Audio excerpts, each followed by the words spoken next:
안녕하세요. 저는 평범한 가정주부인 30대 여성입니다. 아직 아이는 없고 남편과 단 둘이 살고 있어요. 남편은 저보다 3살 많고 건축 관련 일을 하고 있습니다. 결혼한 지는 5년이 조금 넘었어요. 결혼 생활에 별다른 문제는 없었어요. 그 일이 있기 전까지는요. 그 일은 4개월 전에 있었던 일입니다. 특별히 저희 둘 사이에 무슨 사건이 일어난 것도 아니에요. 어느 날 갑자기 남편이 변했습니다. 사랑이 식었다는 그런 의미가 아니라 정말 사람 자체가 다른 느낌을 받았어요. 처음 그런 느낌을 받은 건 함께 밥을 먹을 때였어요. 출장을 갔다 온 다음 하루 쉬는 날이었어요. 아침부터 대뜸 고기가 먹고 싶다는 거예요. 고기가 먹고 싶어. 갑자기 아침부터 무슨 고기야? 평소에 딱히 반찬에 대해 얘기한 적도 없고 차려주는 대로 군말 없이 먹는 편이라 남편의 요구가 낯설긴 했지만 그때까진 크게 신경 쓰지 않았어요. 전 집에 사놓은 고기가 없어서 장을 보고 저녁에 해주겠다고 남편에게 얘기했죠. 고기 없는데 낮에 장 봐서 저녁에 해줄게. 그랬더니 남편이 대뜸 지금 당장 먹고 싶다고 소리를 지르더라고요. 고기 먹고 싶다고! 갑자기 왜 소리를 질러? 저녁에 해준다니까. 가져와! 당장! 화내는 모습을 본 적 없는 건 아니지만 이런 이유 때문은 아니었던 터라 저는 당황했습니다. 제가 아는 남편은 아침 식사에 고기 반찬이 없다고 화낼 사람이 아니었어요. 처음엔 너무 어처구니가 없어서 장난인가 싶었어요. 저도 마냥 참는 성격은 아니라서 같이 화를 냈어야 했는데 이상하게 그날은 말도 나오지 않더라고요. 저를 노려보는 남편 눈빛이 예사롭지 않았거든요. 연애 시절의 감정은 없어진 지 오래지만 서로를 그렇게 바라볼 정도의 사이는 결코 아니거든요. 그래, 알겠어. 저는 황급히 자리를 피하고 싶어 알겠다고 대답하고 얼른 지갑을 챙겨 집을 나왔어요. 본능적인 감정이었어요. 더 말을 섞었다간 내가 위험할지도 모르겠다는 생존 본능이요. 그런 감정은 살면서 처음 느껴봤어요. 그것도 살 맞대고 사는 남편에게서 느끼게 될 줄은 몰랐죠. 얼떨떨한 정신에 마트로 가 고기만 대충 사고 집으로 돌아왔어요. 남편은 소파에 앉아 들어오는 저를 빤히 쳐다보더군요. 고기 사왔어. 금방 차려줄게. 제가 금방 아침을 차리겠다고 하니 아무 말 없이 TV로 고개를 돌렸어요. 고기를 굽는 내내 남편이 왜 저럴까 고민했지만 도무지 이유를 알 수 없었어요. 중요한 기념일 같은 걸 놓쳤나 생각해 봤지만 시부모님 생일도 남편 생일도 결혼기념일도 모두 챙겼거나 한참 남아 있었어요. 애초에 그런 걸 신경 쓰는 사람도 아니었지만요. 그런데 저를 정말 소름 끼치게 했던 건 거실에서 TV를 보고 있는 줄 알았던 남편이 어느새 주방에 와 뒤에서 제가 산 생고기를 빤히 쳐다보고 있었다는 거였어요. 접시를 찾으려고 고개를 잠깐 돌리는데 그러고 있는 남편을 발견하고 전 들고 있던 집게를 떨어뜨릴 정도로 심하게 놀랐어요. 인기척 하나 없이 말뚝처럼 정자세로 서서 포장되어 있던 고기를 뚫어져라 보고 있더라고요. 아직 굽지도 않았는데 그 핏물이 고인 고기가 먹고 싶은 것처럼 입맛을 다시고 턱을 떨더라고요. 언제부터 그러고 있었던 건지 알 수도 없었어요. 뭐야, 놀랐잖아. 왜 그렇게 서 있어? 거의 다 됐어. 다 되면 부를게. 저는 놀란 가슴을 부여잡고 짜증스럽게 말했어요. 그런데 남편은 들은 척도 하지 않더라고요. 그때 얼핏 느꼈죠. 뭔가 이상하다고. 아주 쎄한 느낌이 들었어요. 같이 밥 먹기 싫었지만 티내지 않고 마주 앉아 숟가락을 들었습니다. 남편에게 어서 먹으라고 말했어요. 근데 제 말이 미처 끝나기도 전에 남편이 고기부터 집어 먹더라고요. 며칠 굶은 사람처럼요. 점점 젓가락질이 빨라지고 나중엔 손으로 집어먹고 싶은 것처럼 안절부절 못하기까지 했어요. 제대로 씻고 있는 건가 싶을 정도로 입에 고기를 구겨 넣더라고요. 저는 제대로 밥도 먹질 못하고 그 모습을 한참이나 멍하게 지켜봤어요. 근데 저는 안중에도 없고 남편은 그저 고기 먹는 것에만 정신이 팔려 있었어요. 사온 고기를 다 구웠는데도 접시는 금방 비워졌어요. 여보, 천천히 먹어. 기름이 턱까지 흘러내리고 볼이 미어져라 고기를 꾸역꾸역 씹고 있는 남편이 어딘가 모르게 섬뜩했어요. 도무지 계속 보기가 어렵더군요. 그래서 저는 밥을 먹지도 않고 자리를 떠 안방으로 가 문을 닫았습니다. 마음 같아선 짐을 챙겨 친정으로 가고 싶었어요. 집에 남편이랑 같이 있는 게 너무 무서웠거든요. 마치 뭔가에 씌인 사람처럼 전혀 다른 사람이 된 것 같았죠. 하지만 그날 다른 일은 없었어요. 점심 저녁에도 고기니 생선이니 음식에 대해 이야기하며 날카롭게 굴었지만 딱히 다른 일을 벌이진 않았어요. 그 사건 이후 저는 남편을 상당히 경계했고 대놓고 각방을 쓰자고 말하진 않았지만 이런저런 핑계를 대며 거실 소파에서 자거나 남편이 자는 사이에 몰래 나와 다른 방에 이불을 깔고 자기도 했어요. 혹시나 싶어 인터넷에 남편이 변했다는 내용의 글들을 찾아봤지만 제 남편과 같은 이야기는 잘 없었어요. 그저 애정이 식었다느니 바람을 폈다느니 하는 얘기뿐이었어요. 혹시나 다른 여자가 생겨 나랑 이혼하고 싶어 저러나 하는 생각까지도 했어요. 그래서 남편 몰래 휴대폰을 살펴보고 옷에 수상한 자국이나 여자 향수 냄새가 나지 않을까 맡아보기도 했지만 평소랑 다를 건 없었어요. 이혼하고 싶어하는 낌새도 별로 없었고요. 그저 식탐이 많이 늘고 뜬금없이 고기 내장이나 홍어 같은 냄새가 심한 음식들을 매 끼니마다 찾았어요. 단순히 식성이 변한 거라고 생각하기엔 남편의 태도가 많이 차가웠지만 병원에 갈 수도 없고 뭐라 얘기를 나눌 수도 없어서 그냥 눈치만 보았어요. 그러다 저도 서서히 그런 남편에게 익숙해져 갔죠. 근데 섬찟할 사건이 또 생겼습니다. 남편이 잠이 든 걸 확인하고 조용히 밖으로 나왔어요. 옆에서 지죽은 듯이 자는 모습마저 꺼림직하고 싫더라고요. 이 정도면 이혼을 하는 게 맞겠지만 단지 남편이 변했다는 것만으로 이혼을 한다면 주변 사람들이 저를 나쁘게 볼 것 같아 그냥 제가 참았어요. 하지만 기분 나쁜 사건은 계속되었습니다. 밤이 되고 남편이 자는 걸 확인한 저는 안방에서 나와 잡동사니를 모아놓은 작은 방으로 갔어요. 좁은 바닥에 이불을 깔고 자는 게 몸은 불편했지만 마음은 편했거든요. 아침을 차리기 위해 제가 먼저 일어나는 터라 남편은 알기 어려울 거라 생각했죠. 여러 번 방을 옮겨 잤는데 남편이 눈치를 챈 것 같진 않았거든요. 그날도 마찬가지였어요. 이불을 덮자마자 눈이 쓱 감겼고 전 그대로 잠이 들었어요. 근데 그날따라 중간에 슬쩍 깨더라고요. 귀를 간지럽히는 이상한 소리 때문이었어요. 벌떡 일어나지 않고 눈만 살짝 떠 방 안을 살펴봤어요. 방 안에 별게 없었어요. 단지 닫아놨던 방문이 살짝 열려 있을 뿐이었죠. 근데 그 문틈 사이로 누군가 서 있다는 느낌이 들었습니다. 정확하게 볼 순 없었지만 실루엣이 느껴졌죠.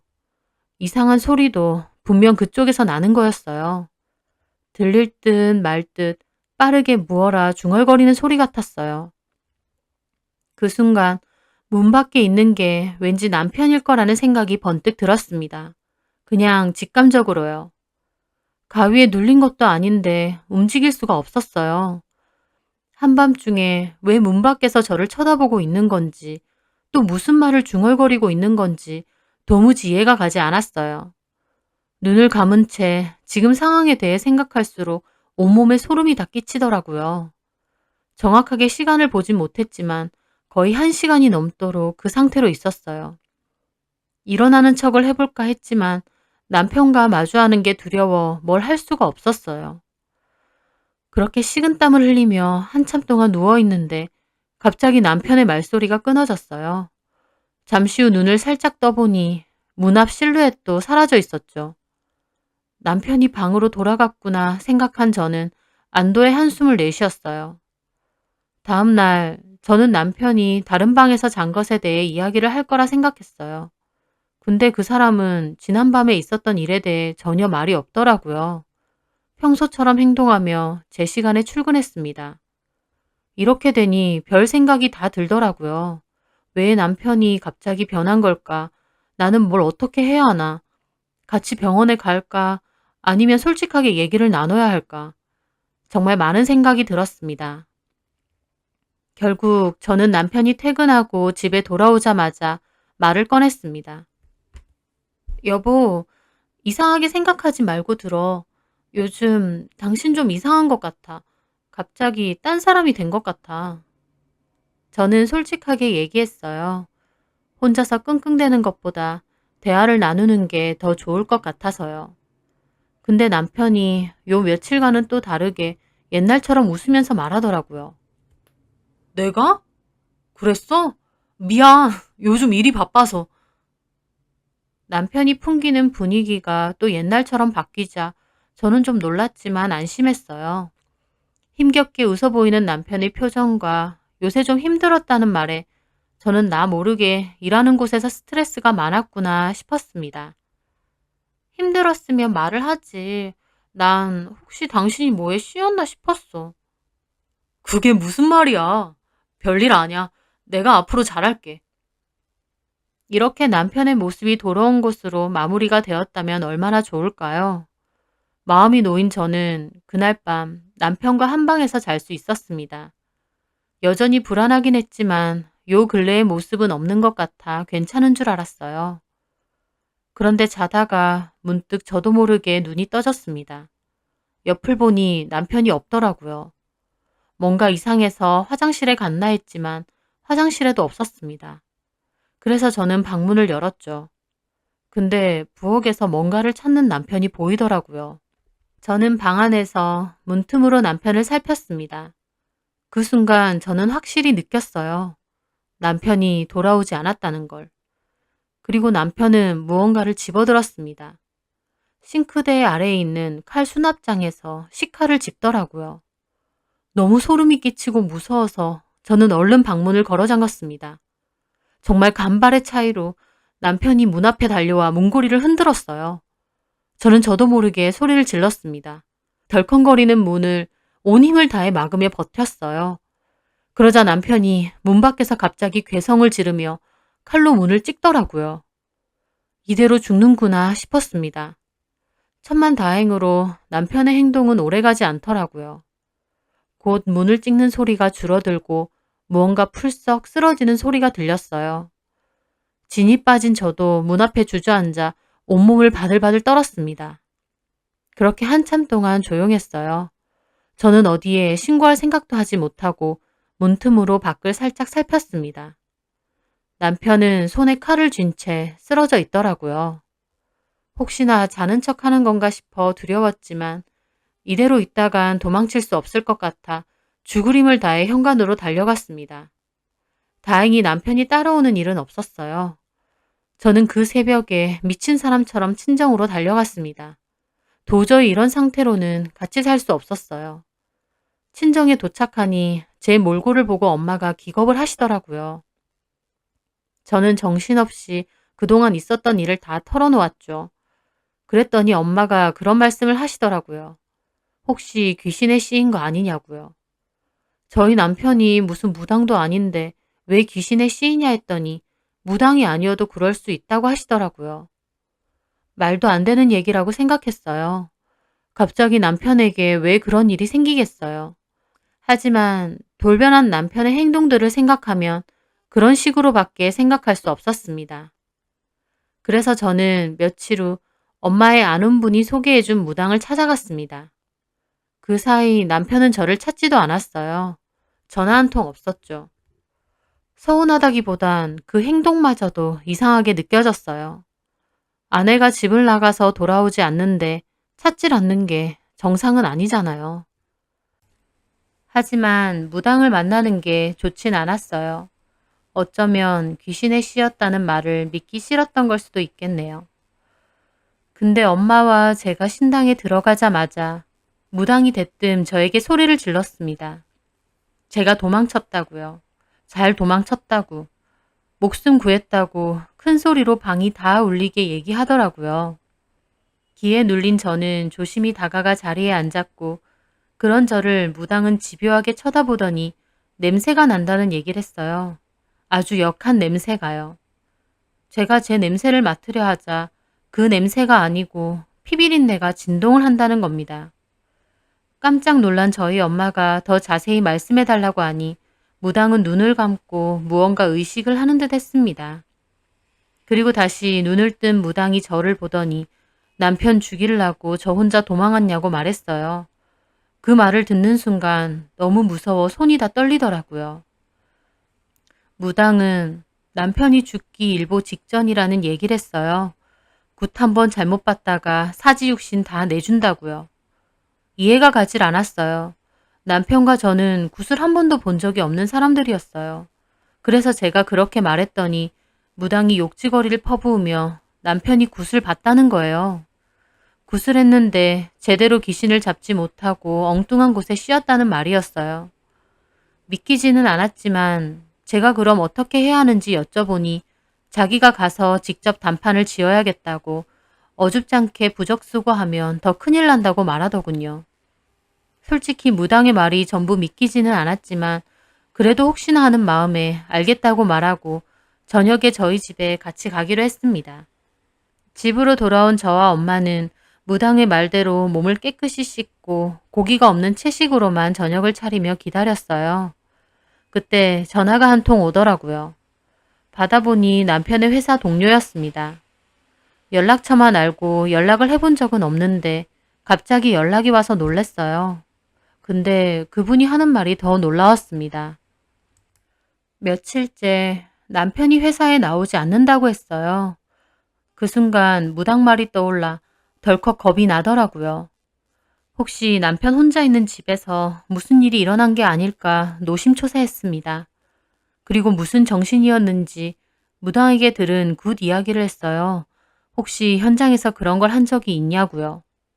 근데 그분이 한참 생각하더니 최근에 간 출장에서 굿하는 걸 본 적이 있다고 말씀하시더라고요. 그 얘기를 들으니 갑자기 속이 메스껍고 제자리에 서 있기가 힘들었어요. 건설 현장에서 한 건 아니고 점심 식사를 하고 나오는데 근처 마을에서 굿소리가 나길래 구경 삼아 같이 가봤다는 말을 해주시더라고요. 덧붙여 그때 제 남편이 다시 돌아가자는 그분의 말에도 한참이나 그 굿판을 보고 있었다는 얘기도 했어요. 무당이 말한 게 사실로 확인되자 저는 너무 놀라 바닥에 주저앉았어요. 빨리 무당과 만나 집으로 가고 싶었죠. 제발 남편이 무사하길 바라고요. 그렇게 저녁이 되고 무당과 다시 만난 저와 엄마는 택시를 타고 서둘러 집으로 갔어요. 무서웠어요. 어쩌다 저한테 이런 일이 일어난 건지 도무지 납득이 되질 않더라고요. 무당은 택시에서 내려 저희 집 1층 현관에서부터 무슨 기도문 같은 걸 외웠어요. 저랑 엄마는 그 뒤를 따라 저희 집이 있는 층으로 올라갔습니다. 제가 도어락을 열었고 무당은 문을 열자마자 더 큰 소리로 기도문을 외웠어요. 너무 큰 소리라 주변 집에서 다 들릴 정도라 생각했어요. 같이 거실로 들어갔는데 남편은 없었어요. 집안은 엉망이었고요. 특히 주방에는 어떻게 사놓은 건지도 모를 빈 고기팩들이 쌓여 있었어요. 이유를 알 수 없는 악취도 심하게 났죠. 무당은 화가 난 듯 소리를 치며 안방문을 열었어요. 그리고 거기에 제 남편이 있었습니다. 침대 위에 얌전히 누워있더군요. 근데 그 모습이 정말 기괴했어요. 배가 복수라도 찬 사람 마냥 부풀어 있었는데 다른 곳은 믿기가 어려울 만큼 비쩍 말라 있었죠. 고작 며칠 집을 비운 것뿐인데 사람이 그렇게 변하는 건 말도 안 되는 일이었어요. 무당이 또 한 번 크게 소리를 치며 남편을 무슨 나무가지로 세게 내리쳤어요. 그러자 남편 입에서 소화가 덜 된 생고기 조각들이 역류해서 흘러나왔어요. 저는 그걸 보고 소리를 지르며 방을 뛰쳐나왔어요. 도저히 볼 수가 없겠더라고요. 엄마가 우는 저를 달래고 방 안에서는 계속 무당의 큰 소리가 들렸습니다. 정신이 없었어요. 도대체 무슨 일이 벌어지고 있는 건지 감당이 안 되더라고요. 결국 저는 그 자리에서 쓰러지고 말았고 일어나 보니 병원 침대였습니다. 눈을 뜨고 전 남편부터 찾았어요. 어떻게 됐냐고 옆에 앉아 계시던 엄마에게 물었죠. 그러자 엄마는 옆 침대에 누워있는 남편을 가리켰어요. 눈이 움푹 파일 정도로 마르긴 했지만 산만하던 배는 어느새 들어가 있었어요. 제가 곧이어 무당은 어떻게 됐냐고 묻자 엄마는 다 해결하고 돌아갔다고 말해주셨어요. 그렇게 이 일은 끝이 났습니다. 아직도 저에게 이런 일이 있었다는 게 믿기진 않아요. 그 후로 남편은 예전처럼 돌아왔습니다. 그간 있었던 일들을 잘 기억하진 못하더라고요. 저와 저희 엄마에게서 모든 얘기를 들었지만 믿기 어려워하는 눈치였어요. 모든 게 제 자리를 찾은 듯 하지만 솔직히 남편을 전처럼 대하기는 어려웠습니다. 결국 저는 이혼하자고 얘기했어요. 기억을 못하는 남편은 황당하고 억울해했지만 그런 꼴을 보고도 어떻게 계속 살겠어요. 남편도 처음에는 말도 안 된다며 저를 말렸지만 저는 남편 볼 때마다 그 모습이 떠올라서 매일 아침 마주치는 것도 힘들었습니다. 누구의 잘못도 아닌 걸 알기에 더 안타깝지만 어쩔 수 없죠. 그나마 저희들 사이에 아이가 없다는 게 다행이네요. 앞으로 귀신이나 미신 관련해서는 얼씬도 하기 싫습니다. 제 사연을 들어주셔서 감사합니다.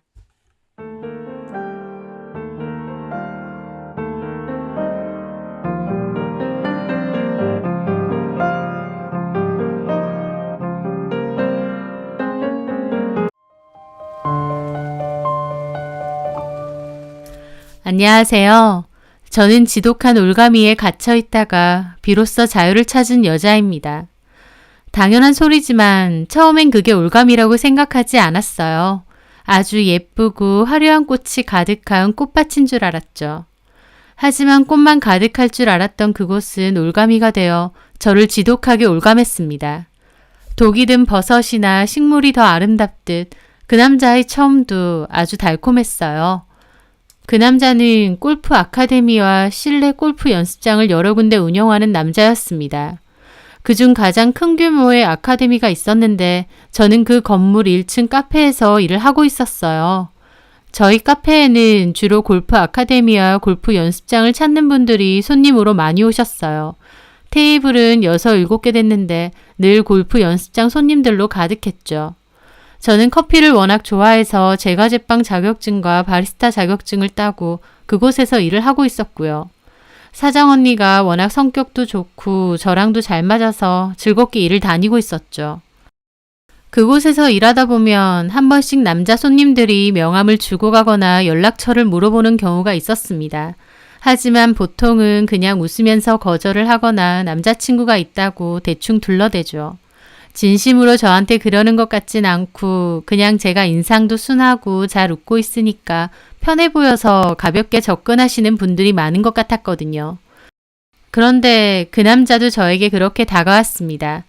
얼굴은 잘 알고 있었죠. 같은 건물의 골프 아카데미 원장님 겸 사장님인데다 저희 카페에도 자주 왔으니까요. 선수 출신인데다 운동을 해서인지 덩치도 크고 까무잡잡한 피부였습니다. 피케 셔츠를 잘 입고 다니셨는데 그게 까무잡잡한 피부와 참 잘 어울렸어요. 누가 봐도 골프하는 사람 같아 보였죠. 그 남자는 카페에 왔을 때도 매너도 참 좋았습니다. 사람 자체가 건강해 보이고 또 여유가 말투나 행동에서도 많이 묻어나는 편이었어요. 그분은 매일 같은 커피를 드셨고 매일 오시다 보니 저도 어떤 커피를 드시는지 잘 알고 있었죠. 그래서 하루는 그분이 왔을 때 제가 먼저 물어봤습니다. 바닐라 라떼 그란데 사이즈에 귀리우유로 바꾸고 얼음 많이 맞으시죠? 그런데 제 말에 그분이 웃더라고요. 아닌데요. 오늘은 다른 거 먹을 건데요. 아, 그럼 어떤 걸로 드릴까요? 근데 그걸 기억하세요? 매일 오시니까요. 좋네요. 제 메뉴를 기억한다니까. 그 남자는 그러면서 웃더라고요. 저도 웃었죠. 그랬더니 그 남자가 웃는 모습이 참 예쁘시네요. 종종 볼 때마다 느꼈지만. 저는 이 남자가 그날따라 왜 이러나 싶었어요. 뭐 드시겠어요? 같은 거 주세요, 그냥. 네. 그리고 혹시 괜찮으시면 연락처도 주실 수 있을까요? 제 연락처를 물었고 저는 당황스러웠죠. 저한테 따로 호감이 있을 거라고는 생각 못했으니까요. 아, 저 남자친구 있어서요. 거짓말하지 마세요. 남자친구가 있다면서 한 번도 데리러 안 와요? 어떻게 하세요? 종종 지켜봤거든요. 퇴근하면 그냥 혼자 걸어가던데? 저는 이 남자가 저를 왜 지켜봤을까 싶었죠. 하지만 그 남자는 대놓고 물어보더군요. 나 어때요? 나 정도면 쓸만하지 않나? 제가 당혹스러워서 아무 말도 못하고 있자 그 남자는 장난이라면서 그냥 계산해달라고 하더라고요. 그때까지만 해도 참 짓궂은 장난을 하는구나 싶었습니다. 하지만 아니었어요. 그 후에 그 남자는 초밥을 사들고 왔거든요. 곧 밥 시간이죠. 이거 먹어요. 사장님 것도 사왔어요. 그렇게 남자는 이것저것 사다 주는 일이 여러 번 있었습니다.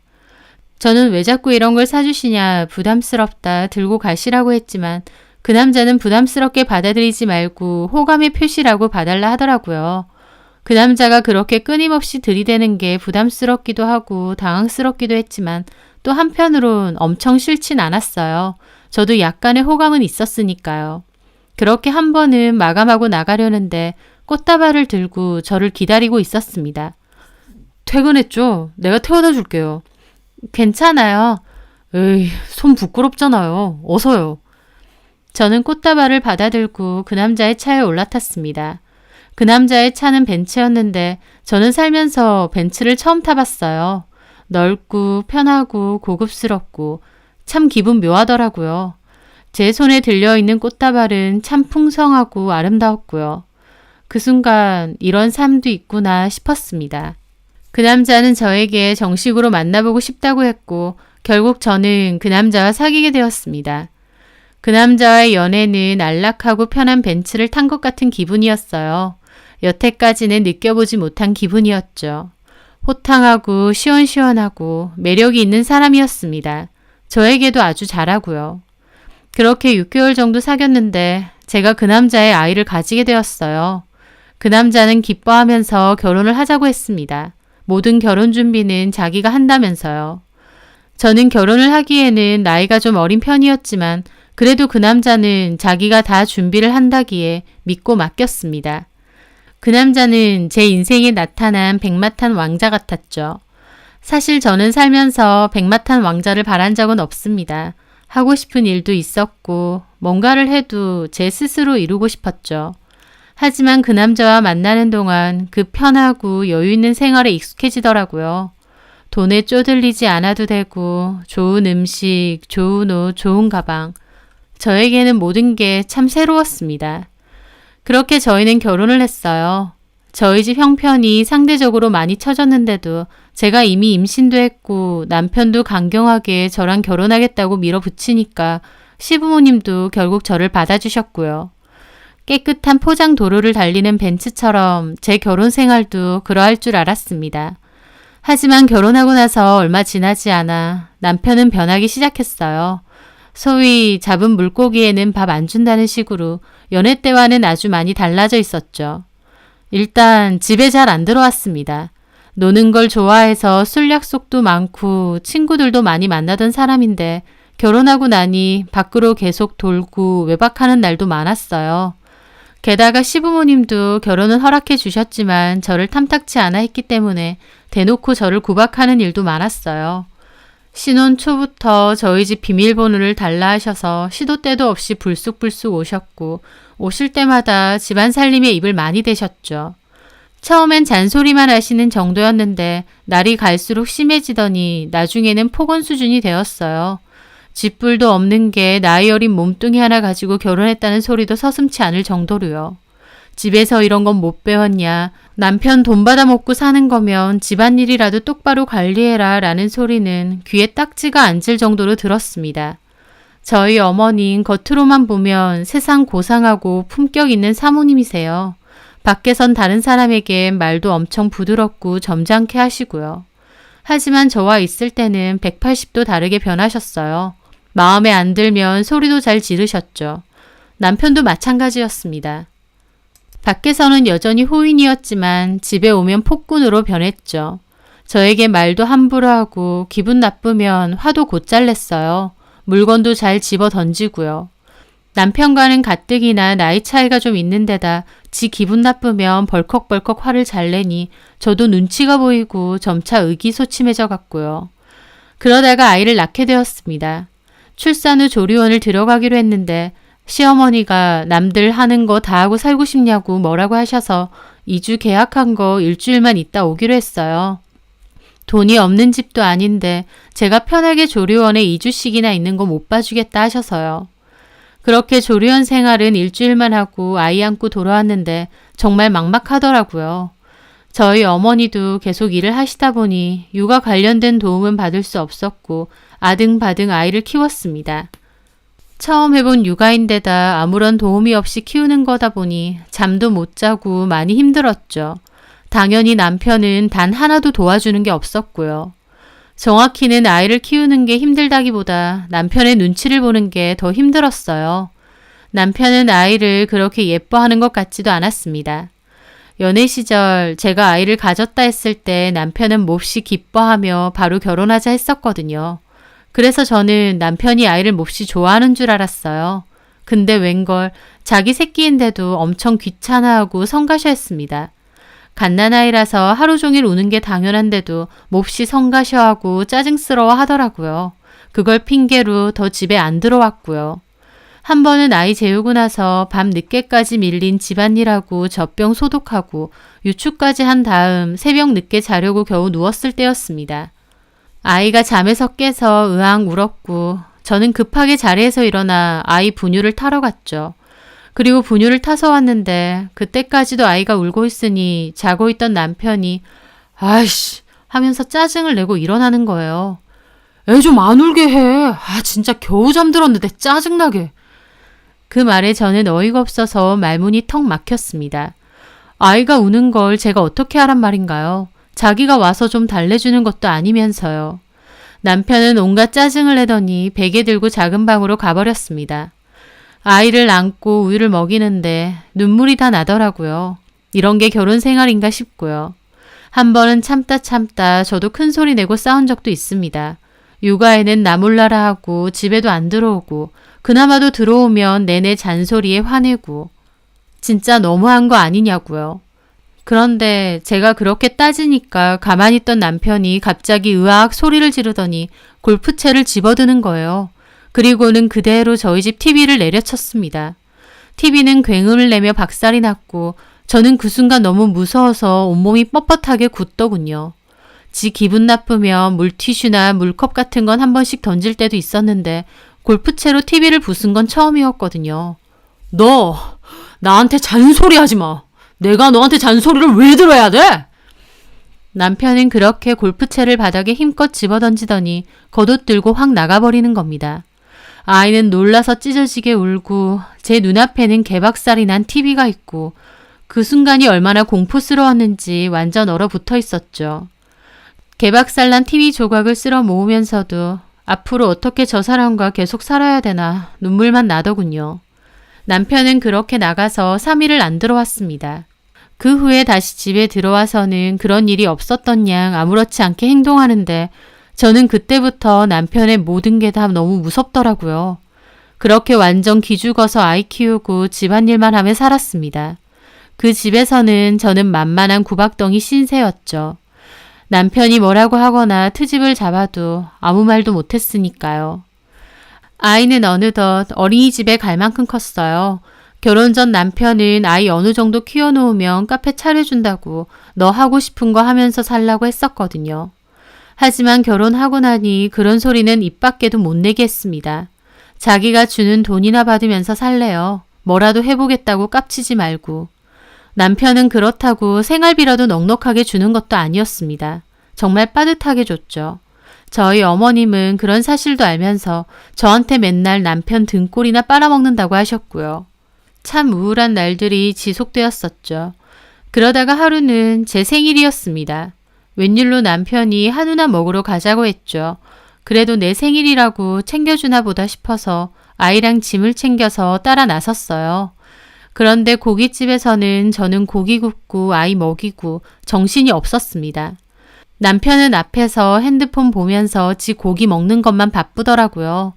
저는 남편이 다 먹을 때까지 고기 한 점을 못 먹고 있었습니다. 그런데 남편은 지 다 먹었다고 수저를 탁 내려놓더니 배부르다. 이제 가자. 그러는 거예요. 나 못 먹었어. 안 먹고 뭐 했는데? 고기 굽고 애 먹였잖아. 하여튼 굶떠. 그러면서 미간을 확 찌푸리더군요. 저는 제가 먹을 고기를 더 시켰습니다. 남편은 뭐가 마음에 안 드는지 앞에서 궁시렁거리더라고요. 평소 같으면 눈치가 보여서 그냥 안 먹고 일어났을지 모르지만 그날만큼은 저도 오기가 생겨서 끝까지 앉아 있었어요. 내 생일인데 자기가 먹으러 가자고 해놓고 정작 나는 먹지도 못하고 저는 일부러 고기를 구워서 꾸역꾸역 먹었습니다. 남편은 계속 한숨을 내쉬더라고요. 뭘 그렇게 처먹냐? 돼지도 아니고.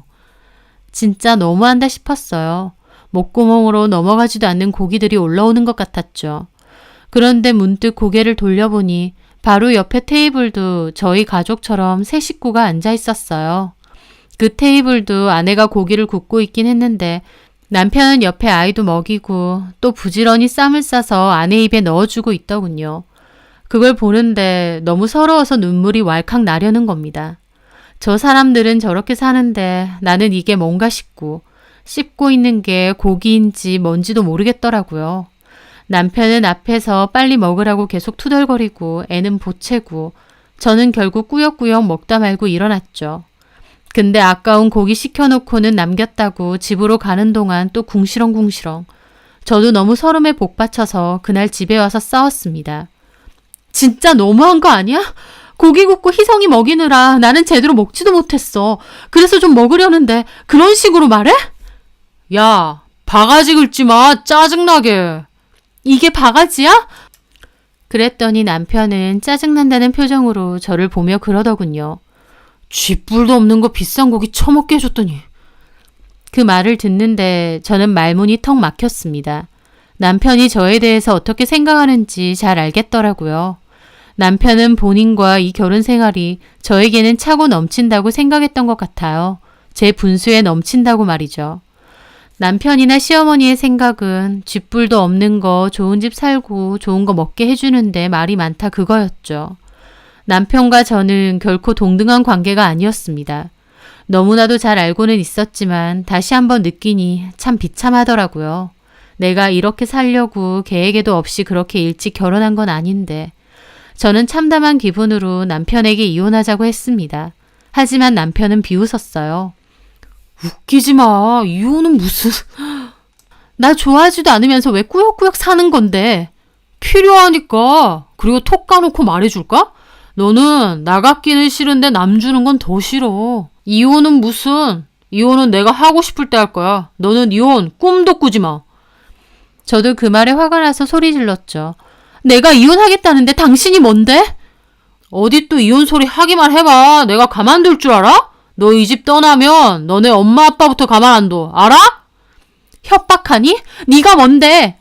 너네 집 뭐 있는데? 돈 있어? 백 있어? 나는 다 있거든? 마음만 먹으면 너네 가족들 손봐주는 거 일도 아니야. 그러니까 그냥 입 닥치고 살아. 애나 키우면서. 네가 어디 가서 나 같은 남자랑 살겠냐? 네 분수를 하려고. 너는 그냥 이 집에서 그래 저 냉장고 같은 거야. 쓰임새 다 되고 디자인 보기 싫으면 버릴 건데 아직은 버릴 생각이 없거든. 그러니까 그냥 살라고. 귀찮게 굴지 말고. 남편은 그렇게 말하고는 자리를 떠났습니다. 저는 방에서 숨죽여서 울고 있는 아이에게도 가슴 찢어지게 미안하고 제 스스로에게도 참 미안했어요. 그런 남편이 무서워 쉽사리 떠날 생각을 못했습니다. 정말 무서웠거든요. 남편은 정말 한다면 하는 사람 같았고 제가 이혼을 하게 되면 저희 가족까지 위험해지는 게 아닌가라는 걱정을 진심으로 했습니다. 그때 얼마나 우울하던지 이혼이 안 되면 콱 죽어버릴까 싶기도 했어요. 남편의 소나귀에서 빠져나올 수 있는 방법이 없는 것 같았거든요. 하지만 나만 보는 우리 아이를 생각하면 그건 절대 할 수 없는 일이었습니다. 그렇게 또 꾸역꾸역 참으며 세월만 흘려보내고 있을 때였습니다. 마음속에선 계속 이혼하고 나 혼자 애 키우며 살고 싶다는 생각을 하면서 방법이라도 조금씩 찾아보려 할 때였죠. 그런데 정말 생각지도 못한 일이 생겼어요. 그날은 남편이 어김없이 귀가가 늦었고 차라리 안 들어오는 게 낫다 싶었던 저는 아이 재우고 이혼 소송에 대해 컴퓨터로 찾아보고 있던 중이었습니다. 그런데 웬 문자가 하나 왔죠. 뭔가에서 봤더니 모르는 번호였습니다. 스팸인가 생각하며 열었는데 그건 정말 뜬금없이도 남편이 자고 있는 사진이었습니다. 처음엔 이게 뭐지 싶었어요. 확대해서 보니 남편은 옷을 벗은 채로 골아떨어져 있더군요. 그리고 그 밑에는 주소도 하나 와 있었습니다. 당신 남편 여기서 자고 있어요. 궁금하면 여기로 와보세요. 라고 적혀 있었고요. 혼란스러웠습니다. 남편이 나 몰래 만나는 여자가 있구나 싶기도 했어요. 그렇게 집에 뻔질나게 안 들어올 때는 바람도 피겠구나 예상 못한 건 아니지만 막상 그런 문자를 받으니 당황스럽더라고요. 그런데 제가 생각해도 참 신기한 감정이었습니다. 보통은 이런 문자를 받으면 화가 나거나 배신감이 들어야 되잖아요. 그런데 오히려 그걸 보는데 정신이 맑아지는 겁니다. 남편에게 여자가? 그럼 나는 이혼을 할 수 있는 건가? 라는 생각이 가장 먼저 들었거든요. 저는 고민 끝에 동생에게 연락을 했어요. 그리고 미안하지만 희성이가 자고 있는데 우리 집에 와줄 수 있냐고 했죠. 동생은 택시 타고 온다고 했고 동생에게 아이를 맡기고 저는 그 주소를 찾아가 봤어요. 택시를 타고 가는 동안 심장이 엄청 세차게 뛰더라고요. 이게 진짠가? 이렇게 가도 되나 싶고요. 그곳은 한 오피스텔이었고 저는 문자에 적혀있는 호수 앞으로 갔습니다. 노크를 하니 그 여자가 문을 열어주더라고요. 성형을 많이 하고 엄청 화려하게 생긴 여자가 문을 열어줬어요. 진짜 왔네? 저를 보자마자 그러는 거예요. 들어와요. 그래서 저는 얼떨떨한 기분으로 안으로 들어갔습니다.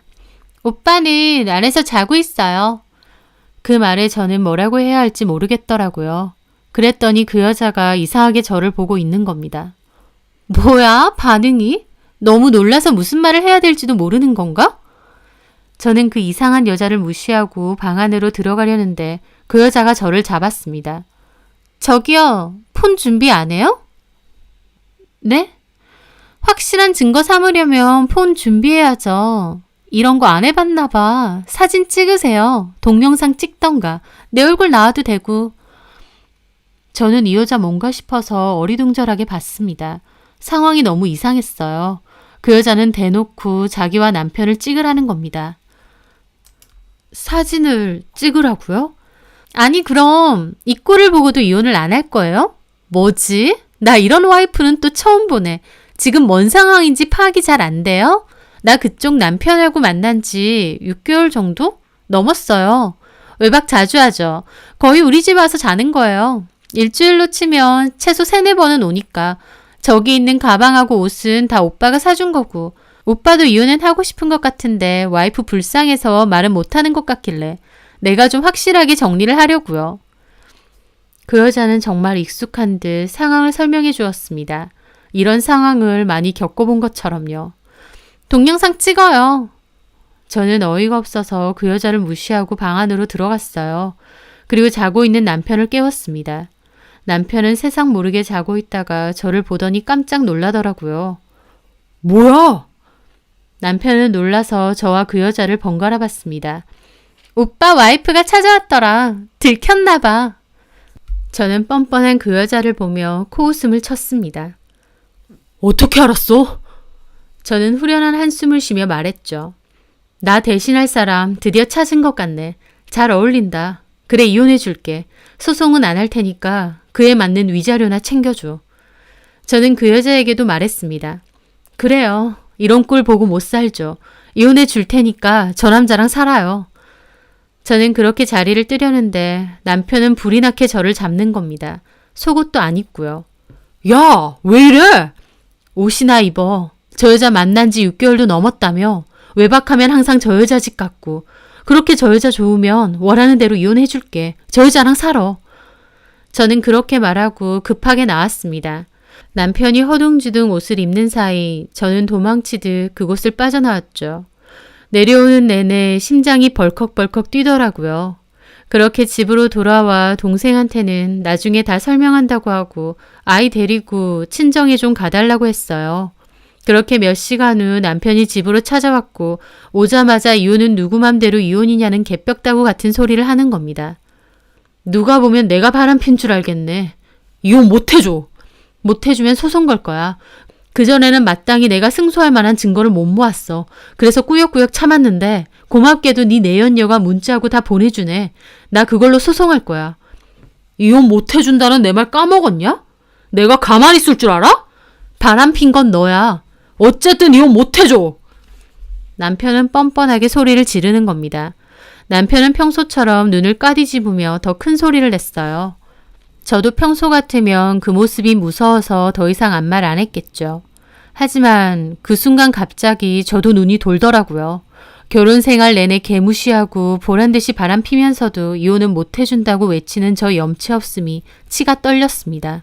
이판 사판이다. 그래 서로 죽자 생각하며 거실에 있던 남편 골프채를 들었어요. 그리고 아악 소리를 지르며 TV를 개박살냈습니다. TV를 부실수록 더 흥분이 올라오고 온몸이 부들부들 떨렸어요. 저도 그때 제정신이 아니었습니다. 결혼 생활 내내 꾹꾹 참고 눈치만 보고 살아왔는데 이런 순간까지 이혼에 대한 주도권이 남편한테 있다 생각하니 눈이 돌더군요. 너 죽고 나 죽자는 생각으로 TV를 개 부셔놨습니다.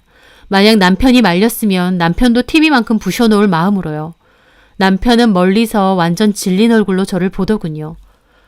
너 완전 미쳤구나. 제정신이 아니야. 내가 안 미치겠어? 바람 펴놓고 이혼은 못해줘? 네 마음대로 해. 나도 더 이상은 안 참아.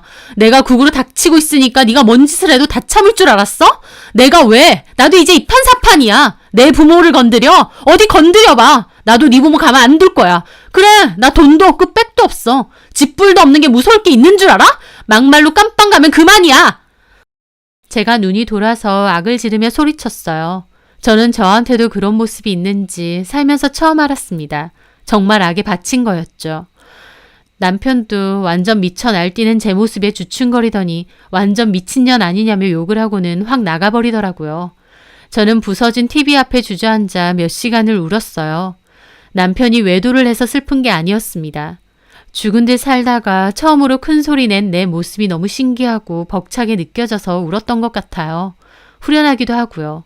저도 더 이상은 참지 않겠다 마음먹었습니다. 그 후 그리고 본격적으로 이혼을 진행하기로 했습니다. 힘든 과정이 될 거라고 생각했어요. 하지만 이렇게 된 거 아예 저 남자랑 끝을 내자 마음을 먹었죠.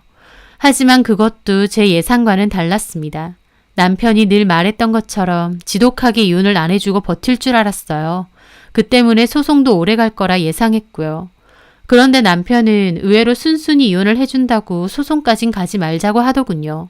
왜 갑자기 생각이 바뀌었냐니까 제가 TV 부수고 걔 난리친 모습 보고 학을 뗐대요. 제가 순하고 여성스러워서 좋았던 건데 발광하는 모습 보고 온 정이 다 떨어져서 저랑 못 살겠답니다. 개복친가요? 지는 잘도 그래놓고 제가 한번 그랬다고 저 같은 여자랑 못 살겠다네요. 솔직히 상관은 없었어요. 이혼만 쉽게 된다면 어떤 생각을 하든 제 할 바 아니었으니까요. 그렇게 남편과는 이혼에 관한 협의를 했습니다. 양육권, 친권 다 제가 갖기로 했고 제가 위자료 소송을 안 거는 대신 꽤 많은 금액의 위자료를 받기로 했어요. 그렇게 수월하게 협의가 돼서 제 생각과 달리 이혼은 꽤 빨리 진행이 되었습니다. 거의 마무리 단계에서 저는 남편에게 그랬죠. 이제 그 여자랑 재혼해서 오손도손 살면 되겠네. 그런데 남편이 질린다는 표정으로 그러더군요. 내가 대가리에 빵꾸 맞았냐? 그런 애랑 재혼하게? 뭐? 나는 그런 드센 년 딱 싫어. 재밌고 잠자리 하는 거 좋아서 만나온 것 뿐이야. 그 기집애나 너나 똑같아. 너처럼 기분 나쁘다고 TV 깨부수는 그런 년하고도 안 산다고. 나는 착하고 고분고분한 여자 만나서 살 거야. 저는 헛웃음이 나왔습니다. 마음대로 해. 하지만 그 얘기를 듣고 저는 그 여자의 행동이 다시 떠올랐어요. 그 여자가 일부러 저한테 자기 집 주소까지 보낸 걸 봐서는 남편과 달리 그 여자는 남편에게 진심인 것 같았거든요. 남편에게 바라는 게 뭔지는 모르겠지만요. 그래서 저는 일부러 그 여자에게 연락을 했습니다. 나 김기현 씨 와이프 되는 사람이에요. 알아요. 요즘도 저희 남편 만나나요? 요즘은 좀 못 봤는데요. 이혼한다는 소리도 못 들었어요? 제 말에 그 여자는 말이 없었어요. 그러더니 이혼해요? 말 안 해요? 이혼 얘기 나눈 거 꽤 됐는데 아직도 말 안 했나 보네요. 그 여자도 무슨 생각을 하는지 조용하더라고요. 어쨌든요. 이제 그 남자 혼자예요. 그쪽 원하는 대로 됐네요. 근데 뭘 그렇게 순순히 이혼을 해줘요? 순순히 해주면 좋은 거 아닌가요? 원하는 대로 남편 가지세요. 근데 그쪽이 뺏었다고 생각하는 것 같아서 한마디만 할게요. 내 남편 한마디로 말하면 재활용도 안 되는 쓰레기거든요. 언제 버릴까 생각했는데 그쪽이 좋다고 주워가네요. 잘 주워다 쓰세요. 아는 쓰레기일지언정 겉에는 금태 둘러놨으니까 요긴하게 쓸 수도 있겠죠. 그럼 100년해로 하세요. 저는 그렇게 전화를 끊었습니다. 그런데 그 후에 남편이 전화가 와서 자기는 그 여자랑 끝낼 거였는데 그 여자한테 이혼했다는 소리를 왜 쓸데없이 하냐고 화를 내더군요. 궁금해하는 것 같아서 알려줬어. 야, 이혼하면 그만이지 그 거머리한테 그런 소리 왜 하냐고. 아, 골치 아프게. 좋아서 일주일에 3-4번도 더 갔다면서 거머리는 무슨. 그럼 여태까지 거머리랑 자고 다녔니? 아, 진짜 끝까지 짜증나게. 이제 남남이니까 전화하지 마. 짜증은 내가 더 나니까. 저는 그렇게 전화 끊고 차단해버렸습니다. 이혼원 마당에 어디다가 큰 소린가 싶었죠. 그리고 저는 이제 아이 키우고 혼자 살아야 되는 거니까 뭘 해야 할지 진지하게 고민했습니다. 그러다가 전 남편에게 받은 위자료로 카페를 열어보기로 했어요. 카페 창업은 제 오랜 꿈이었으니까요. 그렇게 친정 부모님 댁에서 지내면서 차근차근 준비를 했고 결국 제 가게를 열게 되었어요. 다른 카페와는 차별화되는 베이킹 메뉴나 음료도 개발하고 손님들도 꾸준하게 찾아와 주는 덕에 하루하루 바쁘게 지냈죠. 그전에는 남편이 지 기분 나쁘면 화내고 집안 분위기를 엉망으로 만드니까 저희 아이도 늘 주눅 들어 있고 어두웠거든요. 하지만 오히려 친정 부모님과 살면서 예쁨 받고 큰 소리 없이 지내니까 아이도 더 밝아지고 좋아지더라고요. 얼마나 아빠랑 교류가 없었으면 아빠 보고 싶단 소리도 한 번 없고요. 그게 짠하기도 하면서 어차피 안 만나고 살 건데 차라리 잘 됐다 싶기도 했어요. 그렇게 제 개인 카페를 연 지도 1년 정도 지났을 무렵 저는 전에 일했던 카페 사장 언니를 만나게 되었어요. 사장 언니는 커피에 대한 관심과 애정이 많아서 본인 휴무날이 되면 인기가 많고 핫한 다른 카페들을 다니며 공부를 한다고 했거든요. 그렇게 저희 카페에도 왔다가 저를 보게 된 거였죠. 사장 언니는 진심으로 축하해주면서 이 카페 사장이 너였냐고 하더라고요.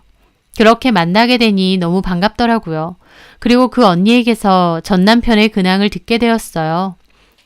우리 카페가 완전 소식통 아니야. 골프 손님들이 와서 얼마나 입을 터니? 남의 이야기에 진심들이잖아. 그렇죠. 너 이혼하고 나서 한동안은 너네 남편 얘기도 엄청 많이 했어. 바람 펴서 이혼했는데 그 상대 여자가 보통이 아니라고. 당사자인 네가 더 잘 알겠지만. 보통은 아니죠. 그 여자가. 너 그 여자 출신도 알아? 아니요. 그렇게까진. 술집 출신인데 성격이 어마어마한가 봐. 술집 다닐 때도 지 기분 나쁘면 손님 머리 술잔으로 내려친 적도 있다더라.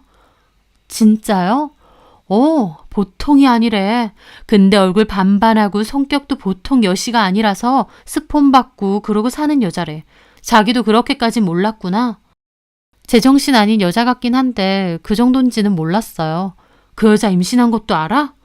둘이 결혼했어요? 그 여자 임신하고 나선 결혼한 것 같아. 내가 손님한테 들으니까 자기 전 남편이 결혼 안 하려고 내뺀 모양인데 그 여자가 만삭배 안고 와선 사장 나오라고 아카데미에서 난리쳤다던데. 아주 볼만했대. 임신시켜놓고 결혼 안 하려고 내빼느냐고 아주 생난리를 쳤다는데. 그래서 결혼도 한 건지 아니면 애 때문에 그냥 같이 사는 건지 모르겠는데 완전 지가 원장 사모인 것처럼 거들먹거리면서 우리 카페도 몇 번 왔었어. 저는 고개를 끄덕였습니다. 분명 제 전남편 얘긴데도 화나거나 기분 나쁜 게 아니라 궁금하더라고요. 네가 니네 전남편 성격 보통 아니라고 한번 그랬었잖아. 근데 그 여자는 더 보통 아닌가 봐. 니네 전남편이 오히려 완전 찍소리 못하고 사는가 보더라고. 얘기 들어보니까 원장실에서 둘이 완전 심하게 싸웠는데 너네 전남편이 그 여자를 때렸나 봐. 근데 그 여자가 그걸로 인터넷에 올리겠다고 아카데미하고 연습장 문 닫고 싶냐고 오히려 쌩 난리를 쳤대. 소문에 의하면 그거 무화한다고 연습장 하나 명의도 받았다는 것 같더라. 게다가 네 전남편 카드 무지하게 긁고 다니면서 외제차 끌고 다니고 명품도 배. 니네 전남편 완전 제대로 걸린 것 같아. 제대로 미친 여자라서 너네 전 시부모님도 두 손 두 발 다 들었다던데? 저는 언니 얘기를 듣는데 어이가 없어서 웃음이 절로 나왔습니다. 제가 그 여자에게 제 전남편 가지라고 할 때요. 속으로는 너도 이런 남자랑 결혼하면 지옥문 열리는 거다 생각했습니다. 그런데 이제 와서 보니 오히려 그런 여자랑 결혼한 전 남편에게 제대로 지옥문이 열렸더군요. 참 어떻게 보면 똑같은 것들끼리 잘 만났다 싶기도 하고요. 환상의 짝꿍이네요. 환상이 아니라 환장의 짝꿍이지.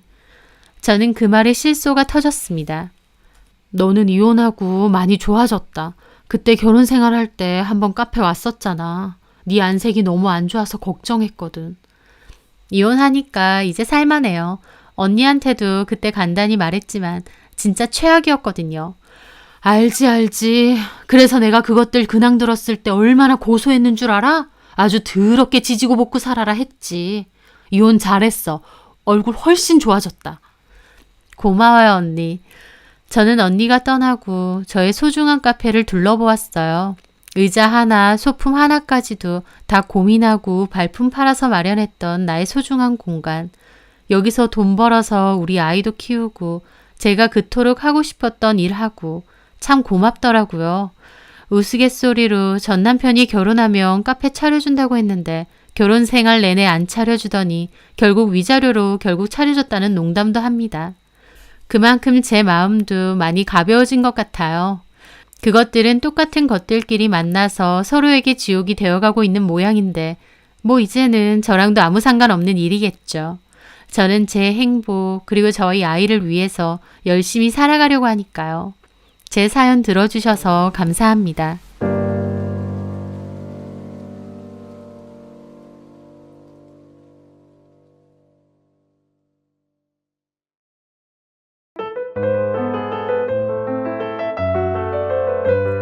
안녕하세요. 저는 30대 후반의 여자입니다.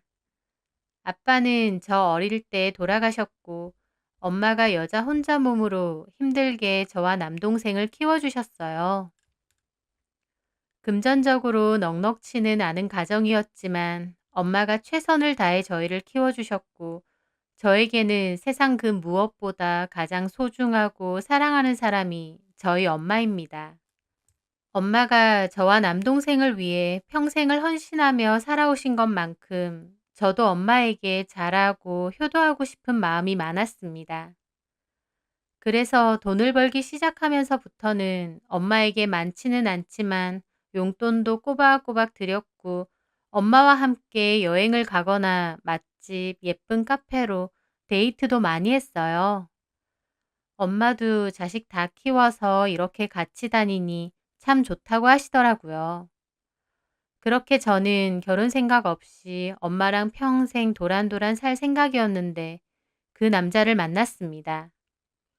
남자에 관심이 없어서 딱히 남자친구를 만들고 싶지도 않았는데 같은 회사의 타 부서였던 그 남자가 저에게 적극적으로 대시를 하더라고요. 처음엔 관심이 없어서 정중히 거절을 했지만 그럼에도 그 남자는 끊임없이 저에게 호감을 표시했어요. 인상도 좋고 말하는 것도 서글서글 사람 좋아 보여서 저도 조금씩 마음을 열게 됐고 결국 사귀게 되었습니다. 하지만 결혼까지의 확신은 없었어요. 그런데 결혼이라는 것도 한 사람이 적극적으로 몰아붙이면 성사되는 거더라고요. 그 남자의 적극적인 구애와 행동으로 저희는 결국 결혼까지 하게 되었습니다. 연애 때 늘 저를 배려해주고 이해심이 많은 사람이었기에 결혼해서도 행복하게 잘 살 것 같았어요. 하지만 제가 너무 순진했던 건지 아니면 그 남자가 저를 철저하게 속인 건지 모르겠습니다. 막상 결혼을 하고 보니 연애 때와는 180도 다른 사람이더군요. 연애 때는 수더분하고 사람 좋아 보이고 저한테 데이트 비용 한 번을 못 내게 한 사람이었어요. 그런데 막상 결혼 얘기가 오가면서 보니 본인이 모아놓은 돈이 많지 않다며 집이든 혼수든 결혼식 비용이든 뭐든지 반반으로 계산하면서 철저하게 나누더라고요. 제 생각보다 니꺼 내 거가 확실한 사람이었습니다. 그런데 그때는 그게 나쁘지 않았어요. 저희 엄마와 아빠가 살아계실 때 워낙 주변 분들에게 베풀기 좋아하고 돈도 펑펑 쓰는 스타일이셔서 엄마가 고생을 많이 하셨었다고 했거든요. 그렇다 보니 오히려 자기 거 잘 챙기고 계산도 확실한 모습에 헛돈 안 쓰겠구나 싶은 생각도 있었던 겁니다. 저도 완벽한 사람 아니고 하나부터 열까지 다 마음에 들 수는 없는 거라고 생각했습니다. 부부라는 게 서로 부족한 부분이나 못난 부분을 채워가며 사는 거라고 생각했으니까요. 그래서 결혼 준비할 때 너무 계산적인 모습에 놀라긴 했어도 그걸 마냥 나쁘게는 보지 않았던 거였어요. 그런데 그건 저의 철저한 착각이더군요. 그렇게 결혼을 해서 생활해 보니 남편은 제 예상보다도 더 이기적이고 자기 위주인데다 뭐든지 네 거 내 거를 나누는 사람이더라고요. 말은 한 가족이라고 하는데 은근 말하는 거나 행동하는 거 보면 네 가족, 내 가족에 대한 구별을 짓는 것도 눈에 보이고요. 정 떨어지는 일이 많았지만 가장 기억에 남는 일은요. 저희 집에 남동생이랑 사촌동생이 저희 신혼집에 놀러 온 적이 있어서 밖에서 밥하고 술을 한잔 했거든요. 원래도 결혼 전에 남동생하고도 치킨이나 맥주 마시러 종종 나갔었고 또 남동생과 동갑인 사촌동생하고도 친하게 잘 지냈습니다. 그렇게 밖에서 이런저런 대화를 하다 보니 시간이 좀 늦어서 우리 집에서 재울까 싶더라고요. 아무리 남자애들이라지만 집까지는 거리가 좀 있다 보니 취한 애들만 택시에 태우기가 좀 꺼려졌었거든요. 게다가 사촌동생은 이사를 간 상태여서 사는 곳이 더 멀었고요. 그래서 남편에게 동생이랑 사촌동생 작은 방에서 잠만 자고 가도 되겠냐고 말을 했는데 남편은 대놓고 짜증을 내고 싫은 티를 내더라고요. 저는 남편이 그렇게 대놓고 싫다고 할 줄은 몰랐어요. 그래서 제가 잠만 자고 내일 일찍 갈 거라면서 아무리 남자들이라도 너무 늦은 시간이라 조금 불안하다 그랬더니 남편 하는 소리가 너는 결혼한 유부녀가 아무리 남동생이라도 이렇게 늦게까지 술을 마시냐? 그리고 마셨으면 각자 집에 가야지 무슨 우리 집에서 자. 내가 불편한 거 생각도 안 해? 그러면서 자기가 더 기분 나쁘다는 듯 따지더라고요. 그렇게 한 게 자주 있는 일도 아니고 결혼하고 처음 있는 일이었습니다. 조금 먼 지역으로 이사간 사촌 동생이 저 결혼 축하해 준다고 일부러 여기까지 선물 사들고 온 거고 저도 고마워서 밥하고 술 한잔하며 대화하다가 시간이 너무 늦은 거였어요. 게다가 남동생이고 사촌 동생이면 다들 제 가족이잖아요. 그런데도 남편은 자기는 불편한 거 싫다고 극구 안 된다고 하더라고요. 솔직히 속으로는 모든 결혼 비용 다 반반했고 엄밀히 이 집도 반은 내 지분인데 자기가 왜 무조건 안 된다고 하나 싶기도 했어요. 하지만 동생들 앞에서 싸우기 싫어서 알겠다고 하고 동생들에게는 택시 태워서 조심히 가라고 하며 보냈습니다. 동생들 앞에선 좋게 말하고 보냈지만 저는 솔직히 기분이 나쁘더라고요. 저희 가족들이 놀러 오고 시간이 늦었으면 오히려 매형인 자기가 먼저 자고 가라고 해도 되지 않나요? 근데 그렇게 대놓고 싫은 티를 내고 짜증을 내고 제 남동생들인데 자기가 왜 불편한 걸 감수해야 되냐 그겁니다. 기분도 상했고 동생들에게도 좀 민망했지만 그래도 좋게 이해했어요. 당연히 남편도 불편할 수 있고 미리 얘기된 게 아니니 싫을 수도 있다고요. 남편은 자기 거가 확실한 사람이다 보니 아무리 가족이라도 집에 다른 사람이 오는 건 싫은가 보다 여겼죠. 그런데요. 진짜 웃긴 건 그 후에 일어났습니다. 하루는 퇴근 후에 집으로 왔는데 남편이 대뜸 누나네 화장실 리모델링 한다고 며칠 우리 집에서 지낼 거라고 그런 줄 알라고 통보를 하더군요. 남편에겐 누나, 그러니까 저에겐 신우가 한 명 있는데 저희 집에서 가까운 동네에 살거든요. 근데 신우네 집 화장실 리모델링 하는데 왜 갑자기 우리 집에서 며칠이나 지낸다는 건가 싶더라고요. 본인 친정도 있고 시댁도 있는데요. 신우 남편은 신우네 시댁 가서 지내기로 했대요. 근데 신우는 본인이랑 자기 아들은 안 간다고 했다네요. 시댁에서 지내면 불편하다고요. 그러면 본인 친정으로 가면 되잖아요. 그렇게 멀지도 않고요. 근데 저희 시댁이 집이 좁다 보니 그럼 자기랑 자기 아들이 거실에서 지내야 되는데 아들이 잠기가 밝아서 거실에서 자면 불편해하고 잠도 자주 깰 것 같다고 싫다고 했대요. 그래서 결국 남동생 집인 저희 집에 와서 며칠 지내겠다는 거예요. 저희 집이 낮에는 비니까 편하고 시댁보다 넓고 조용하니까요. 근데 이걸 저와 상의한 것도 아니고 남편이 자기 누나더러 그렇게 하라고 자기 맘대로 허락하고 저한테 통보를 하는 겁니다. 어이가 없더라고요. 솔직히 그 전에 저희 남동생과 사촌동생 왔을 때 그렇게 돌려보낸 일이 아니었으면 저도 알겠다고 했을지 몰라요. 가족끼리 며칠 불편한 거 감수 못 하겠나요? 하지만 저희 남동생과 사촌동생 하룻밤 자고 간다는 것도 남편 지는 불편하다고 싫은 티 팍팍 내면서 단칼에 거절한 주제에 시누이와 시조카는 당연하게 와서 지내려고 한다는 게 웃기더군요. 기분도 나쁘고요. 그래서 저도 싫다고 안 된다고 하라고 했습니다. 제 말에 남편은 황당한 얼굴을 하며 자기는 이미 된다고 했는데 어떻게 안 된다고 말하냐며 왜 안 되냐고 묻더라고요. 나도 불편해. 당신도 내 남동생이랑 사촌동생 하룻밤 자는 것도 불편하듯이 나도 똑같이 불편해. 제 말에 남편은 혼자서 막 참 거리더라고요. 그래서 지금 복수하는 거야? 내가 그때 싫다고 했다고? 복수가 아니라 당신도 조금의 불편함도 참기 싫다는데 나라고 왜 불편함을 참아야 되냐 그거지. 그거랑 이거랑 같아? 밤 늦게까지 술 퍼먹다가 술에 취해서 하룻밤 자고 간다는 거랑 화장실 리모델링 때문에 어쩔 수 없이 우리 집에서 자고 간다는 거랑 같냐고. 뭐가 달라? 오히려 이게 더 싫지. 내 동생이랑 사촌 동생은 하룻밤이지만 형님네는 며칠이라며. 게다가 어머님 댁 가서 자도 되는데 잠 깰까봐 싫다고 우리 집에서 잔다는 게 말이야? 제 말에 남편은 저를 얌생이 보듯 노려보더라고요. 와, 너 진짜 그렇게 안 봤는데 진짜 계산적이고 치사하다. 누가 먼저 치사하게 나왔는데. 그래, 좋아. 알았어. 누나한테 오지 말라고 할게. 됐냐?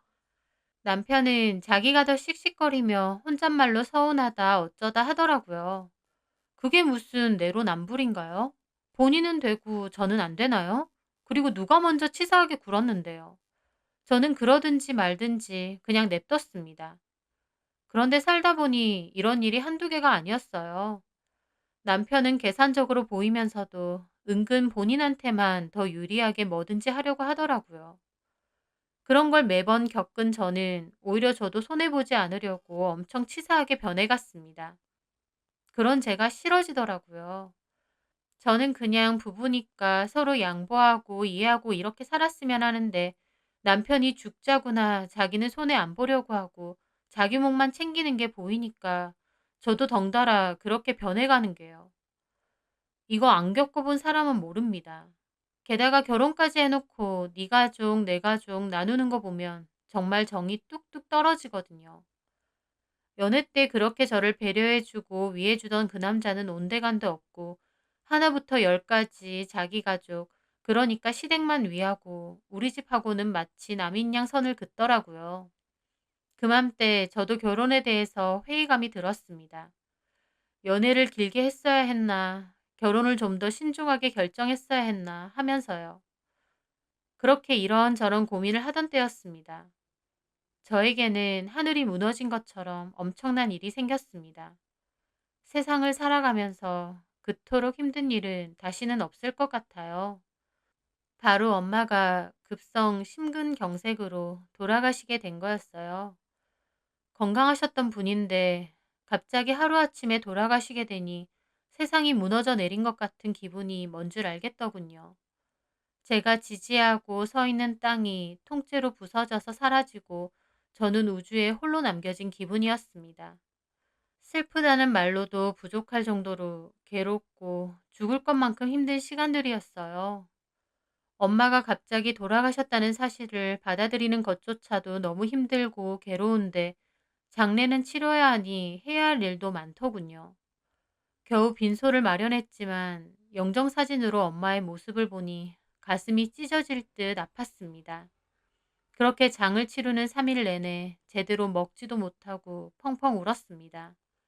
엄마에 대한 미안함, 내가 왜 좀 더 신경 써드리지 못했나 후회밖에 안 남고 영정사진 속 엄마의 모습을 보니 미칠 것 같은 기분만 들더라고요. 정말 힘들고 엄마 따라가고 싶은 생각밖에 없을 정도였습니다. 그런데요, 그 정도로 힘들었는데 저를 더 힘들게 한 건 남편 놈의 행동이었습니다. 장례가 모두 끝나고 부조금을 정리하게 됐어요. 갑자기 엄마가 돌아가시고 장례를 치르게 되다 보니 경황이 없어서 일단 남동생이 자기 카드로 모든 장례에 관한 비용 결제를 했거든요. 그리고 부조금 정리를 해서 남동생에게 돌려주려고 했죠. 그런데 그때 남편 하는 소리가 자기 앞으로 들어온 건 다 자기한테 돌려달라고 하더라고요. 남편이 사회활동을 많이 하는 편이어서 지인들이 많습니다. 그래서 남편 앞으로 온 손님들이 꽤 됐거든요. 친구들, 시댁 친척분들, 그리고 시부모님과 신혼의 가족들. 그때 낸 부조금들을 모두 다 자기가 챙겨간다고요. 제가 너무 어이가 없어서 왜 그러냐니까 제 동생을 가리키며 아들도 있는데 사위인 자기가 낼 이유가 없답니다. 그리고 자기 앞으로 들어온 건 어차피 자기가 앞으로 다 갚아야 될 돈이니까 챙겨가는 게 맞대요. 그걸 얼마나 당당하게 말하는지요. 남동생은 한숨을 쉬며 알겠다고 하고 저는 벙쪄 있었습니다. 사람이 너무 기가 막히면 말도 안 나와요. 제가 딱 그랬어요. 다른 것도 아니고 장모님 장례식장에서 부조금 10원 한 장까지 자기 앞으로 들어온 건 다 챙겨간다는 게 말이 되나요? 보통은 장례식 비용이며 다 제하고 남은 돈을 나눠 가지는 경우는 있어도 그런 것도 없이 자기 앞으로 들어온 건 무조건 자기 건 돌려달라고 거기서 큰 소리를 내는데 기가 막히다는 말로 부족할 정도였습니다. 자기 와이프는 갑자기 엄마가 돌아가셔서 절망감과 슬픔에 허덕이면서 밥도 물도 못 먹고 울고만 있는데 그 옆에서 자기 목 계산하고 악착같이 다 챙겨간다니요. 저는 그때 그 남자가 제 남편이 아니라 무슨 돈귀신 붙은 악기처럼 보였습니다. 그렇게 남편이 자기 몫이랍시고 다 챙겨가니 오히려 장례식 비용은 초과가 됐습니다. 왜냐면 남편 손님들이 꽤 많이 왔는데 그분들이 와서 밥도 먹고 술도 먹고 가셨으니까요. 그런 부분에 대한 계산은 쏙 빼고 자기 몫을 다 챙겨갔으니 모자랄 만도 했습니다. 저는 남동생 앞에서 큰 소리 내고 험악하게 싸우기 싫기도 했고 너무 그 사람에 질려버린 기분이라 그 자리에선 아무 말도 하지 않았어요.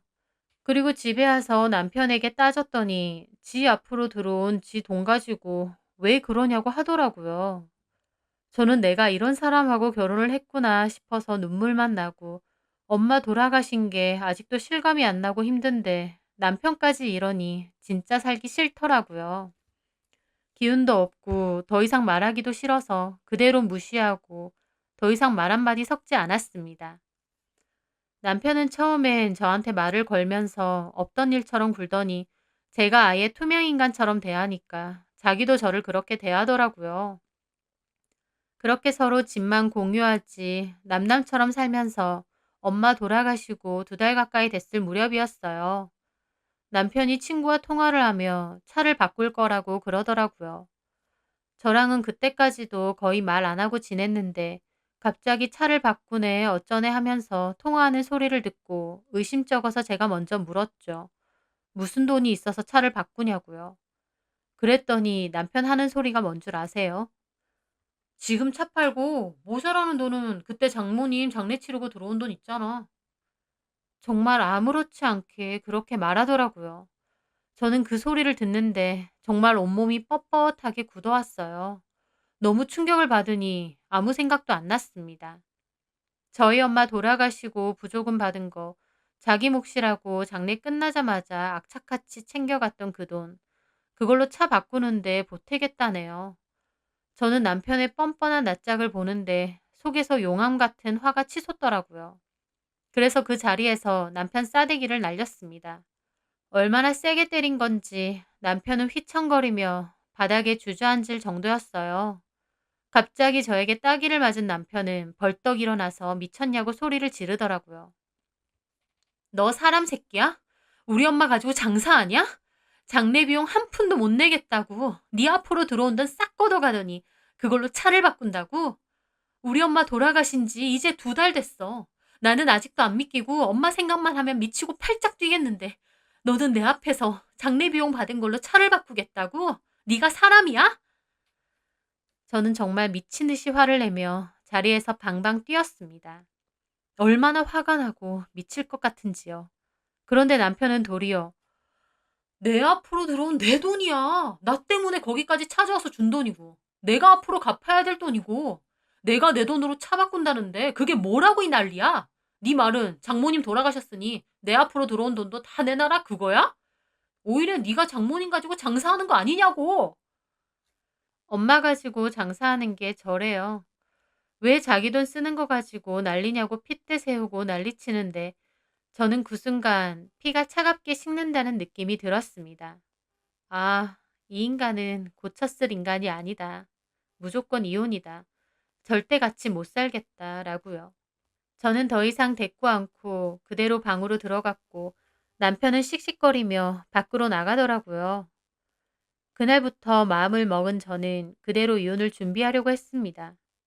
그런데 다음 날 이런 일들을 곳에다 시댁으로 전했는지 어머님이 전화로 따지시더라고요. 엄마 갑자기 돌아가시고 힘든 건 알겠어. 근데 그런 걸 왜 애먼 남편한테 풀어? 경탁이가 틀린 말 했니? 경탁이 앞으로 들어온 거고 원래 그렇게 들어온 돈은 네가 먼저 챙겨주는 거 맞는 거 아니야? 저는 그 엄마의 그 아들이구나 싶더라고요.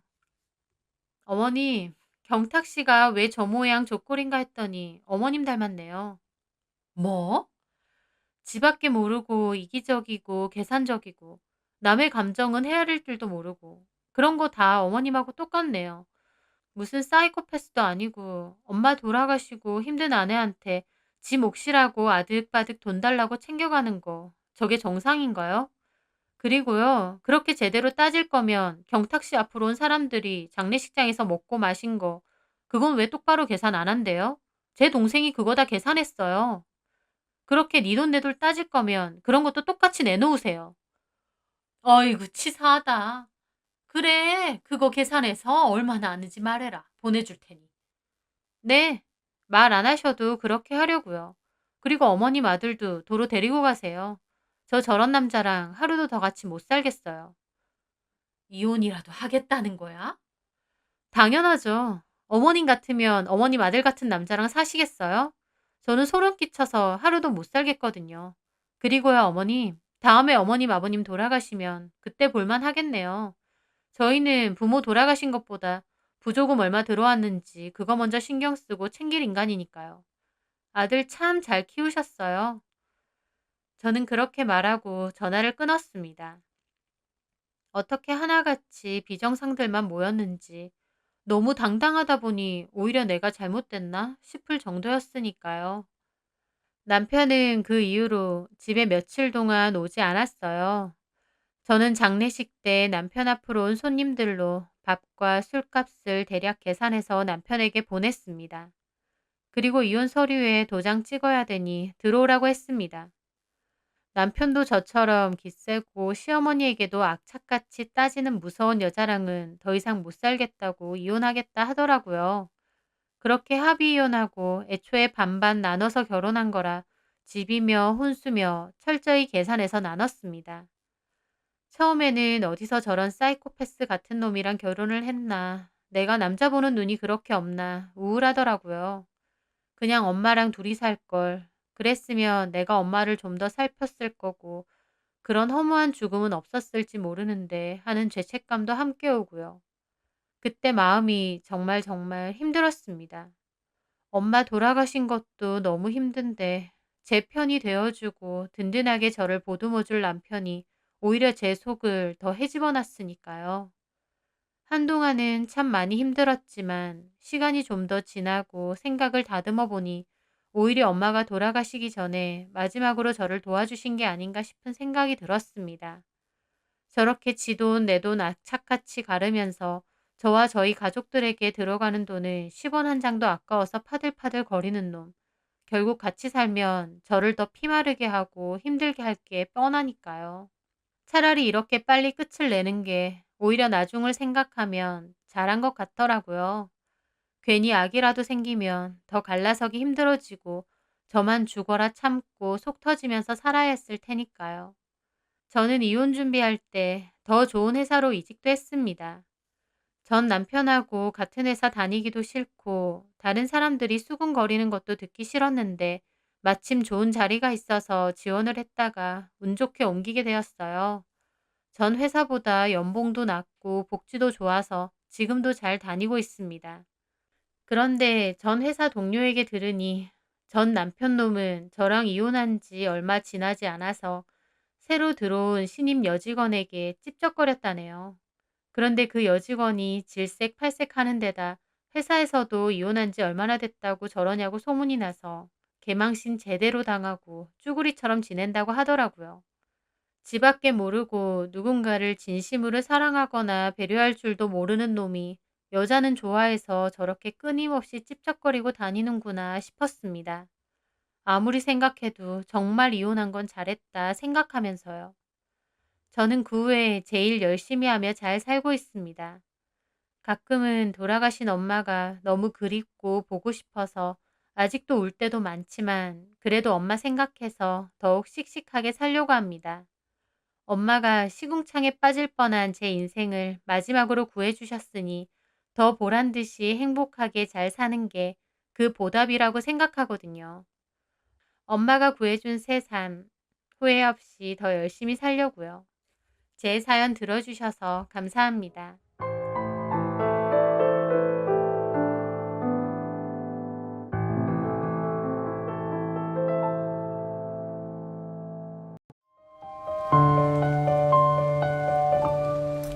안녕하세요.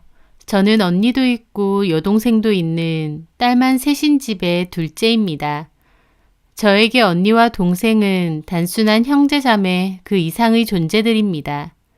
힘들게 평생을 살아온 엄마를 위해 힘을 똘똘 뭉친 한 팀이라고나 할까요? 커오면서 정말 힘들고 서러운 일이 많았습니다. 경제적으로 많이 어려웠냐고요? 그것도 있었지만 진짜 저희와 엄마를 힘들게 한 건 따로 있었습니다. 바로 아빠와 할머니셨어요. 할머니는 대를 잇는 것이 몹시 중요하다고 말하시는 옛날 분이셨습니다. 그래서 결혼과 동시에 엄마에게 아들을 낳아야 한다고 귀에 딱지가 않도록 말하셨다고 해요. 하지만 엄마는 결혼하고 2년 뒤 저희 언니를 낳으셨어요. 그 2년 뒤에 또 딸인 저를 낳으셨죠. 딸을 낳았다는 이유로 엄마는 죄인처럼 사셔야만 했습니다.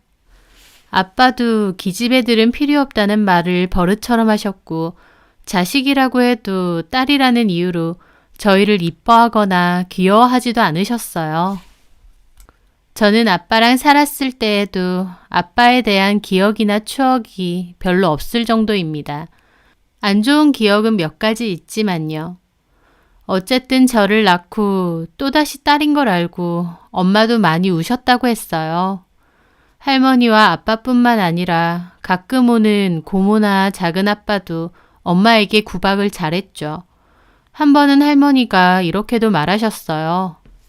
한수가 장손인데 이렇게 딸만 줄줄이 있고 아들이 없으면 어쩌냐. 차라리 은영이 쟤를 영준이 집에 줘버리고 기석이를 아들로 키워 너네가. 할머니의 말은 작은아빠네 사촌오빠와 저를 바꿔서 키우라는 말이셨어요. 반은 농담이셨겠지만 저는 어린 마음에 그 말이 너무 무서웠습니다. 게다가 작은 아빠도 그 말을 듣고 발끈하셨고요. 아니, 아들은 알아서 낳아야지. 우리 기석이를 왜 달라고 그러세요? 저희 집은 은영이제 필요 없어요. 말이 그렇다는 거지. 장손집에 아들이 없으니까. 딸내미들은 어디다 쓸모도 없고. 8살짜리 애가 무슨 물건도 아니고 자기들끼리 갖고 가라 싫다. 어린 마음에도 무슨 말인지 다 알겠고 정말 상처가 됐습니다. 아직까지도 그 말들은 생생하게 기억될 정도로요.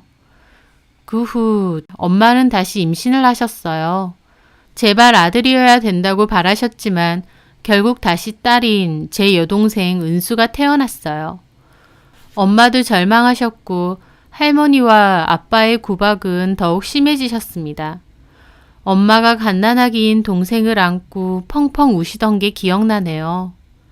은수가 울면 할머니나 아빠가 기집애가 시끄럽게 군다고 못마땅해 하셨어요. 아기인데도. 그래서 언니랑 제가 눈치를 보며 은수를 많이 돌보고 보살폈습니다. 할머니는 저희만 보면 딸만 주렁주렁 징그럽다고 혀를 차셨고 아빠도 고추 하나 보는 게 그렇게 힘드냐고 엄마를 타박하셨어요. 엄마 잘못도 아닌데요. 엄마 구박을 너무 하시니까 저는 엄마가 너무 힘들어서 밤에 몰래 도망을 가시는 건 아닐까 불안하기도 했습니다. 어린 마음에도 엄마가 떠날까봐 너무 무서워서 밤잠을 설친 적도 많고 일어나서 더듬더듬 엄마를 찾은 적도 많을 정도였어요. 할머니와 아빠의 구박, 그리고 고된 집안일과 농사일에 엄마는 늘 피골이 상접할 정도로 마르셨어요. 아빠는 회사를 다니셨고 엄마는 할머니가 하시는 농사일을 거두르셨는데요. 집안일에 농사일에 저희 돌보고 그것만 해도 힘든데 틈만 나면 구박에 잔소리에 사람 피를 말려대니 지금 생각해도 저희 엄마가 버티신 게 대단하신 것 같습니다. 그러다가 결정적인 사건이 생겼어요. 그맘때 엄마와 아빠가 자주 싸웠고 할머니까지 나서서 적극적으로 엄마 보고 나가라고 하셨습니다. 아주 나중에야 엄마한테 들으니 아빠가 2집 살림을 하셨고 그쪽 여자가 아이를 낳았는데 아들이라고 했다더군요. 외도하고 외간 여자에게서 아이까지 봤으면서 참 기막히고 뻔뻔하게도 아빠와 할머니는 엄마더러 나가라고 하셨습니다. 처음에는 그 아들을 엄마 보고 키우라고 했고 엄마가 거부하자 그럼 딸들 데리고 나가라고 이 집에는 딸 필요 없다고 그러신 거예요. 잘못은 아빠가 했지만 엄마가 쫓겨나게 된 상황이었죠. 엄마는 그때 자주 울고 힘들어 하셨고 그런 엄마를 지켜보는 게 저와 언니도 참 힘들었습니다. 그러다가 아빠랑 바람나서 아들까지 낳았다는 그 여자는 아들 데리고 당당히 저희 집까지 들어왔어요. 저는 엄마가 너무 화가 나 쓰러지진 않을까 싶었습니다. 그렇게 결국 엄마는 아빠와 갈라서기로 하셨고 이혼까지 하게 되셨습니다. 그렇게 엄마는 저희 셋을 데리고 외할머니 댁으로 가게 되었어요. 친할머니와 달리 외할머니는 저희를 안쓰러워하고 안타까워하셨어요. 그렇게 저희는 외할머니 댁에서 자라게 되었습니다. 할머니는 저희 언니가 대학 입학했을 때쯤 지병으로 돌아가셨지만요. 아빠는 이혼해주는 조건으로 처음엔 양육비 명목에 돈을 보내주셨다가 그것도 1년도 안 돼서 더 이상 안 보내주셨대요. 엄마랑 그 일로도 아빠와 많이 싸웠다고 했습니다. 그러면서 엄마는 돈도 안 보낼 거면 앞으로도 아빠 행세도 하지 말아라라고 하셨고 아빠도 원하던 바라고 하셨대요. 자기는 떡두꺼비 같은 아들도 있고 예쁜 마누라도 있으니 아쉬울 게 없다면서요. 엄마와 아빠가 이혼 후 저희는 아빠랑도 왕래 없이 살았습니다. 엄마는 저희를 키우기 위해 악착같이 일을 하셨어요. 밤 늦게까지 일을 하셨고 집에 오시면 늘 녹초가 되어 쓰러져 자기 바쁘셨죠. 저희 언니는 그런 엄마를 보며 엄마를 항상 도와드려야 된다고 말을 했어요. 언니가 철이 워낙 빨리 들고 의젓했고 맞이로써 엄마에게도 힘이 많이 됐죠. 그런 언니 밑에서 저도 말썽 피우지 않고 열심히 공부했습니다. 엄마가 아무리 열심히 일하셔도 자식이 셋이나 되다 보니 저희 집은 늘 가난했어요. 가난한 집 형편 때문에 학창시절에는 주눅들기도 하고 아빠가 없다 보니 왜 우리 집은 친구들 집처럼 평범한 가정환경이 아닐까 원망되기도 했습니다. 하지만 손마디가 남자처럼 굵어지고 거칠어지는 엄마를 보며 저희를 위해 잠까지 줄여가며 일하시는 엄마를 보며 시체처럼 골아떨어져 주무시는 엄마를 보며 그런 투정을 부릴 수 없었어요. 그렇게 언니는 대학에 진학을 했고 다니는 동안 아르바이트를 하면서도 공무원 시험 준비를 했습니다. 그래서 졸업 후 공무원 시험에 합격해서 바로 일을 할 수 있게 되었어요. 결혼한 지금도 공무원으로 일을 하고 있고요. 저는 2년제 대학을 다니다가 학교 다니는 도중에 친구와 쇼핑몰을 차리게 되었는데 그게 잘 돼서 지금도 그 일을 하고 있습니다. 처음엔 친구와 아르바이트로 모은 돈 300만 원을 가지고 시작했는데 거의 10년이 지난 지금은 매출액만 15억 가까이 되는 쇼핑몰로 성장을 했죠. 저와 8살 터울인 막내 동생은 의대에 진학하게 되었고요. 딸만 줄줄이 셋 있다고 그렇게 구박받던 엄마. 하지만 저와 언니 그리고 동생은 그런 엄마에게 도움이 되고자 각자의 길에서 열심히 노력을 했고 이제는 엄마가 굳이 일하지 않으셔도 될 정도로 사는 형편도 여유로워지게 되었습니다. 언니는 결혼을 해서 나가서 살고 있고 저와 동생은 엄마랑 함께 사는데 제가 버는 돈이 괜찮다 보니 엄마에겐 젊었을 땐 못 만났던 친구분들 만나시고 취미생활 하시면서 지내시라고 말씀드려요. 엄마도 딸들 덕에 이렇게 호강하고 산다고 고맙다고 잘 그러시고요. 그런데 어느 날 제가 아는 쇼핑몰 사무실로 그 사람이 찾아왔습니다. 바로 저희 아빠요. 고모도 같이 왔더라고요. 아무런 연락도 없이 불쑥 찾아온 거라 너무 당황스럽기도 하면서 도대체 뭐 때문에 몇십 년 동안 인연 끊고 살다가 나타났나 싶기도 하더라고요. 아빠는 제 쇼핑몰 사무실과 직원들을 보고는 제가 크게 성공했다며 막 기뻐하시더라고요. 예전부터 옷 좋아하고 깔롱 부리는 거 좋아하더니 옷 팔아서 이렇게 성공한 거냐? 아빠랑 저 헤어졌을 때 저 완전 꼬맹이였고 언니 옷만 물려 입었어요. 그때도 예쁜 거 좋아하긴 했으니 엄마 화장품이나 몇 안 되는 폐물 가지고 노는 것도 좋아하긴 했죠. 그런데 그때 일을 가지고 저렇게 말하니 듣는 저는 좀 어이없더라고요. 그렇게 말하시니까 그때 저한테 되게 관심 많으셨던 것처럼 들리네요. 저는 빚고 와서 저렇게 쏘아붙였습니다. 그러자 고모가 한마디 하시더라고요. 아버지인데 당연히 자식한테 관심 있지. 글쎄요. 제 생일이 언젠 줄은 아세요? 제 기억으론 저한테 하나도 관심 없으셨어요. 기억 자체가 별로 없거든요. 아, 그건 기억나요. 지긋지긋한 딸내미들 다 팔아서 아들 하나 사오고 싶다. 그런 소리는 하셨던 것 같은데. 제가 웃으면서 그렇게 말했습니다. 제 말에 아빠 표정 완전 굳고 저도 정색하며 말했죠. 그런데 뭐 때문에 오신 거예요? 아니, 수경이가 너 쇼핑몰 엄청 잘 된다고 알려주더라고. 아빠도 너 보고 싶어하고 궁금해하고 그래서. 수경이는 고모 딸이자 제 사촌 동생입니다. 전에 SNS로 연락이 왔길래 답장을 했었거든요. 그걸 자기 엄마에게 알려준 모양이었어요. 저는 자리에서 일어났죠. 보셨으면 됐죠? 이제 좀 가주세요. 저 할 일이 많아서. 예, 너는 몇십 년 만에 아빠 만났으면서. 그러니깐요. 몇십 년 동안 찾아오지도 않은 아빠가 아빠인가요? 제 말에 아빠가 갑자기 급발진하면서 화를 내시더라고요. 말하는 싸가지하곤 너는 아버지한테 그따위로 말해? 너네 엄마가 그렇게 가르쳤어? 아빠 입에서 엄마 소리 나오니까 저도 확 열받더라고요. 그래서 저도 지지 않고 따졌죠. 네, 엄마가 말도 안 되는 수작 부리는 인간들은 상대도 하지 말라고 가르치셨는데요. 뭐야? 그렇게 큰 소리가 나고 고모는 아빠를 말려서 급하게 데리고 나가셨습니다. 생각할수록 진짜 어이가 없더라고요. 여기가 어디라고 온 건지. 게다가 이제 와서 왜 찾아온 건지도 모르겠고요. 저는 그날 엄마에게 이 사실을 다 말했고 엄마도 엄청 화가 나셨습니다. 그러면서 언니랑 동생에게도 혹시 너네 아버지랑 작자 찾아오면 엄마한테 연락하라고 하셨어요. 그 후 저희 아빠는 안 오셨는데 고모가 저희 사무실을 또 찾아오셨습니다. 솔직히 고모도 한통 속이고 똑같이 꼴 보기 싫은데 왜 자꾸 오는 건가 싶었죠. 무슨 일이신데 자꾸 불쑥불쑥 찾아오세요? 예, 너무 그러지 마라. 그래도 내가 네 고모 아니니. 할머니랑 합세해서 엄마 괴롭히던 그 고모. 이제 와서 착한 척하면서 사람 좋은 척하는 게 너무 꼴불견이었습니다. 도대체 오신 용건이 뭔데요?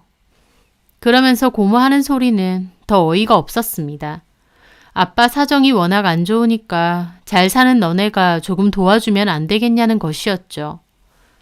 할머니는 뇌경색으로 쓰러지셔서 병원에 계신 지 좀 됐는데 병원비 때문에 빚이 많이 쌓였어. 너네 아빠는 그때 다니던 회사 실직하고 사업 조그만 거 하나 했는데 잘 안 돼서 요즘은 난리를 하러 다니고 할머니 병원비 때문에 영 문제야. 참나. 그때 아빠 발음 나서 다른 아줌마랑 새 장가 드셨잖아요. 아들도 있다고 하고. 그 아들은 뭐 하고요? 아휴, 걔 얘기는 하지도 마라. 영철이 걔 고등학교 때부터 완전 양아치 다 돼서 걔 밑으로 돈 얼마나 들어갔는 줄 아니? 걔만 아니었으면 이렇게 돈 걱정할 필요도 없어. 할머니 들고 있던 논밭도 걔 사고 치는 거 해결한다고 다 팔았어.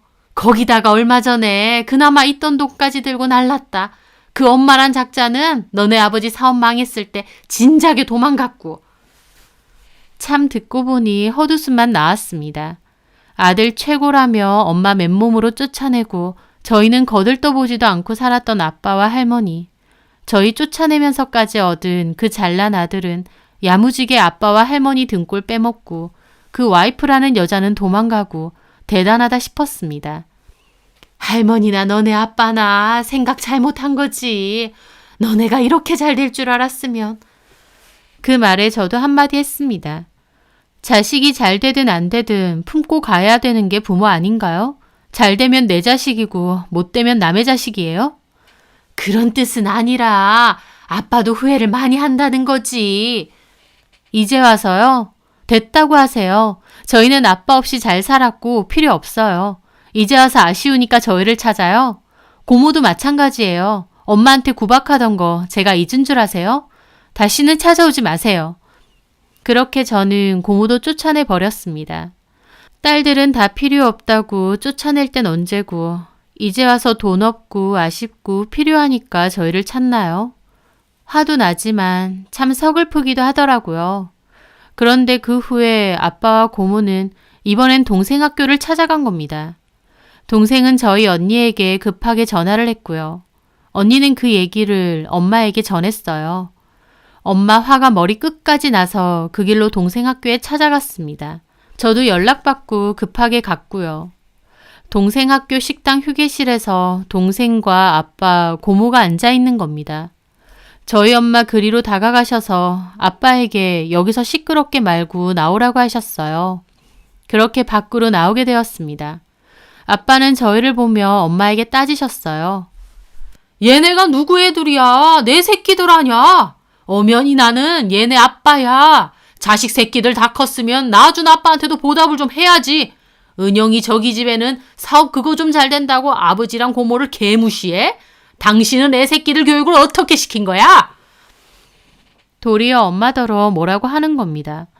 저나 언니나 너무 화가 나서 따지려고 하는데 엄마가 저희를 막아서며 그러시더군요.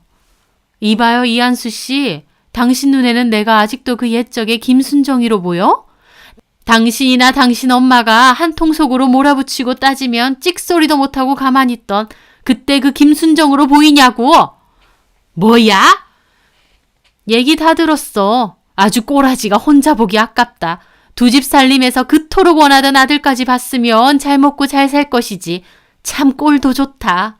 그리고 당신이 언제부터 얘네 아빠였어? 얘네가 내가 없었으면 이 세상에 나올 수나 있었어? 내가 아니면 세상 구경이나 했겠냐고. 그 말에 엄마가 화가 끝까지 나셔서 소리를 빽 지르셨어요. 뭐 좋은 세상이라고. 얘네한테 뭐 얼마나 대단하고 좋은 세상 보여줬다고 그따위 생색을 내는 거야. 애들 구박하고 애비로서 볼 꼴 못 보일 걸 다 보여놓고. 아빠? 아빠 같은 소리 하네. 얘네가 아빠가 어딨어? 당신 엄마랑 합심해서 나 맨몸으로 쫓아내고 얼마 되지도 않은 양육비 그것도 아까워서 1년도 안 주고 입 닦은 게 너야.